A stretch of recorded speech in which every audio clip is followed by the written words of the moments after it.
Amen. We are more than conquerors because of Jesus Christ. He blesses us so much in our church anniversary. Amen. We appreciate our speaker very much. Amen. He blessed us with the word and the wonderful fellowship we have, the unity. I really appreciate it. Amen. And all the participants. I really thank the Lord for everything. And we are already full of the Word of God.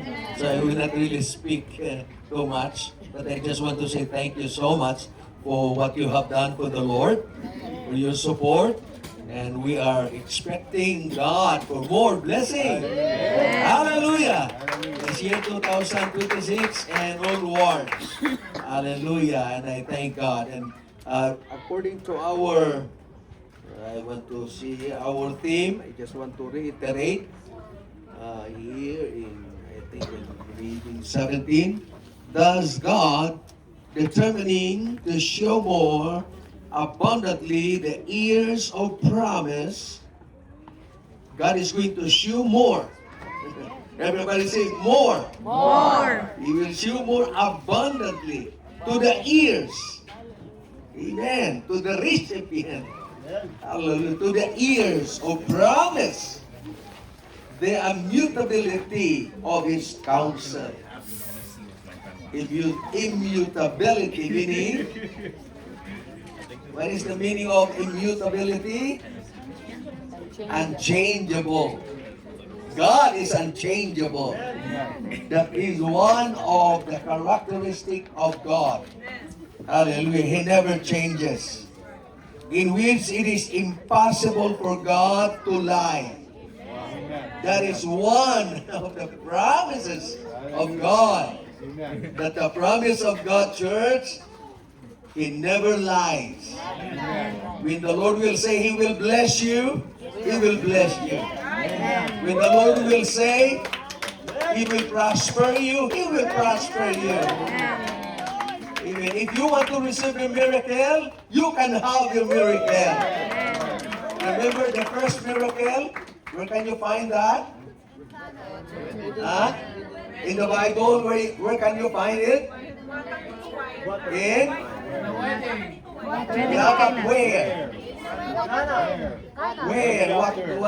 What book? No. Come on.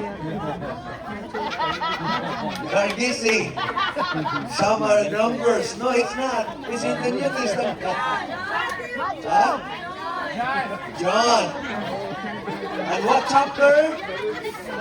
What chapter? Oh, chapter 2. Praise the Lord. And can you help me? You know, find in your Bible, in your phone. John 2:1. Huh? John 2:1. Okay, go ahead, brother. Read it. Okay, listen. We're talking about miracle. That is the promise of God. Listen to this. John chapter 2 verse 1. And the third day there was a marriage in Cana of Galilee. Yeah. And the mother of Jesus was there. The mother of Jesus was there. Remember that. Hallelujah. Mary, was faithful in attending. Even the party, the wedding. Amen. Go ahead. And both Jesus was called and his disciples to the Wow. marriage. They attended the party, eh? Amen. Praise the Lord. Go ahead. And when they wanted wine, the mother of Jesus said unto him, They have no wine. And Jesus said unto her, Woman, what have I to do with thee? Mine hour is not yet My come. hour is not yet come.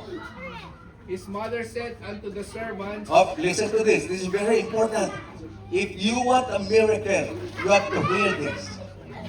This is very important, church. Faith revival. This is what Mary said. This is what Mary said to all of us today. Amen. If you want a miracle, thank God Mary was there, but she cannot create a miracle. Amen. And she said what? Whatsoever he Whoa, says, I like this. I want to emphasize this. Hallelujah. Whatsoever He saith unto He you. saith unto you. Everybody say, do it. Whatsoever the Lord saith to do to you, do it. If you want a miracle, listen to Mary. Whatever Jesus saith to you, do it.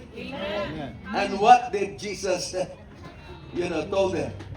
And there were set there 6 water pots of 6 stone, water pots of stone. after the manner of the purifying of the Jews, Yeah, containing 2 or 3 firkins apiece. yeah.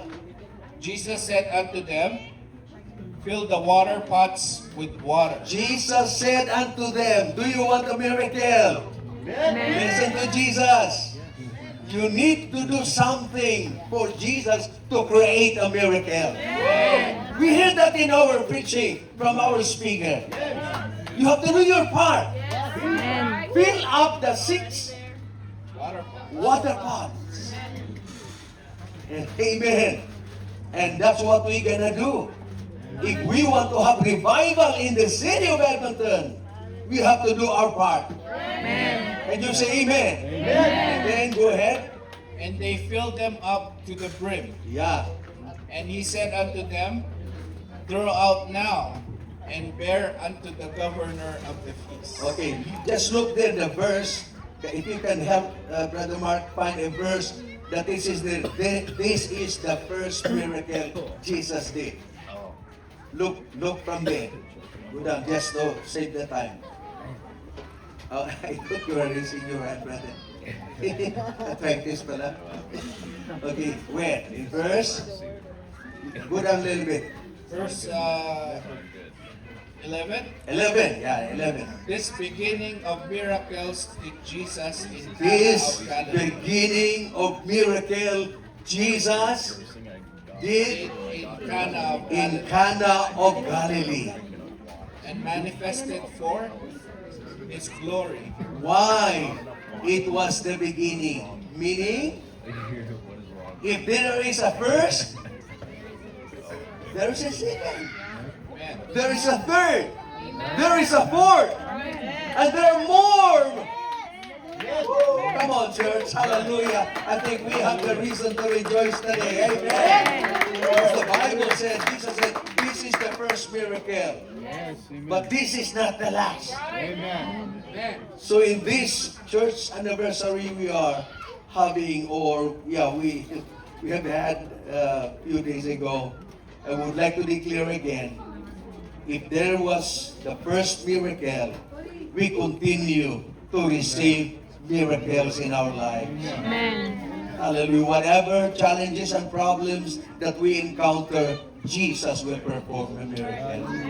Even right now. So I will just proceed reading here in Hebrews. Because we read already in verse,